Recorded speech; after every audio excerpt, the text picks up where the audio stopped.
ലാ തജ്അലു ബുയൂത്തക്കും മഖാബിറ. റസൂൽ പറഞ്ഞു, നിങ്ങളെ വീടുകൾ മക്ബറയാക്കരുത്, വീടുകൾ മക്ബറയാക്കരുത്. എന്താണ് അങ്ങനെ പറഞ്ഞത്? വീടുകൾ മക്ബറയാക്കരുത് എന്ന് പറഞ്ഞാൽ അതിനർത്ഥം ഖുർആൻ ഓതാത്ത സ്ഥലമാവരുത് എന്നാണ്. മക്ബറ എന്ന് പറയുന്നത് ഖുർആൻ ഓതാൻ പാടില്ലാത്ത സ്ഥലമാണ്. ലാ തജ്അലു ബുയൂത്തക്കും മഖാബിറ. അതുകൊണ്ട് വീടുകളെ നിങ്ങൾ മക്ബറയാക്കരുത്. റസൂലുള്ളാഹിന്റെ ഹദീസാണ്. ഖുർആൻ ഓതാത്ത സ്ഥലമാവരുത് നിങ്ങളെ വീട്. ഖുർആൻ ഓതാത്ത സ്ഥലം നിങ്ങളെ വീടുകളാവരുത്.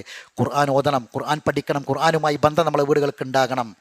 ഖുർആനില്ലാത്ത, ഹൃദയത്തിൽ ഖുർആൻ ഇല്ലാത്ത മനുഷ്യൻ്റെ അവസ്ഥ കബൈത്തിൻ ഹരിബ, തകർന്ന് പൊളിഞ്ഞു കിടക്കുന്ന ആൾതാമസമില്ലാത്തൊരു തറവാട് വീട് പോലെ, ആൾതാമസമില്ലാത്ത ഒഴിഞ്ഞു കിടക്കുന്ന ഒരു തറവാട് വീട് പോലെയാണ് ഖുർആനില്ലാത്ത മനുഷ്യൻ്റെ മനസ്സ്. അവിടെ എന്തൊക്കെ നടക്കും?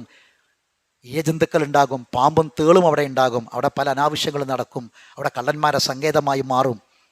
ഇതുപോലെയായിരിക്കും ഖുർആനില്ലാത്ത മനുഷ്യൻ്റെ ഹൃദയം. എല്ലാ തോന്നിവാസങ്ങളും അവിടെ ഉണ്ടാകും. ഒരു തഖ്വയും ഖുശൂഉം അവിടെ ഉണ്ടാകൂല.